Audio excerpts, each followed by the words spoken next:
Hello, my name is Corey, and I'm going to be giving a speech on how to build a tiny home. I'm sure that you would agree with me that building a house is always a struggle. It takes time, energy, and most of all, funds to build a proper house.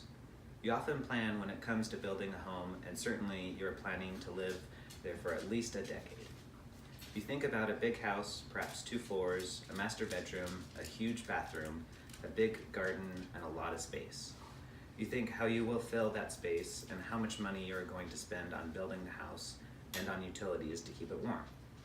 But wait, is there a need to build a big house? Do you really need all of that space?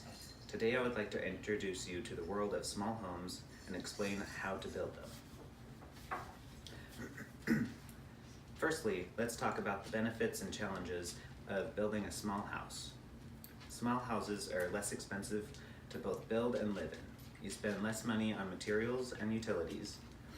Small houses are energy efficient because they have less space to either heat or cool. In addition, because of the same reason, these houses are more friendly to the environment than an average house. On the other hand, there are several challenges of building and living in a small house. There is not a lot of space to work with, and therefore you should build a strategy when it comes to building. Think about the sizes of furniture that you should use for the house, analyze colors and shapes to create a feeling of free space. Finally, living in a small house may also require a change of habits.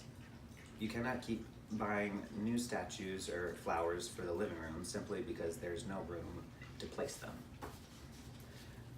Secondly, since I have covered the benefits and challenges of building and living in a small house, it is time to explain how to build it. First of all, every project requires a plan. Think about what is necessary for a house and what rooms there should be. For example, usually a house has 1 or more bedrooms, a bathroom, living room, dining room, kitchen, and quite a few closets. Now think how you can fit each of these rooms in a small house. Usually it is either nearly impossible or takes all the free space there is. Therefore, considering building a kitchen studio that can work as a kitchen, dining room, and even a living room. Do not place a bathtub in the bathroom and choose a shower instead. Overall, think about every part of the house and use it efficiently. Also remember that if you are struggling with making a plan, it is always okay to ask a professional. Thirdly, when you are finished with the plan, think about the materials. Use only high quality materials to make sure that your house will not only look good, but is also safe. Remember that cheaper does not mean better. Once you are done with the plan and materials, it is time to build a house. You can build it on your own or find professionals to do it. If you want to build the house on your own, then use the internet would be best. It is full of different guides and videos that will help you to build a house fast and safe. Finally, when the house is done, it is time to choose the proper furniture.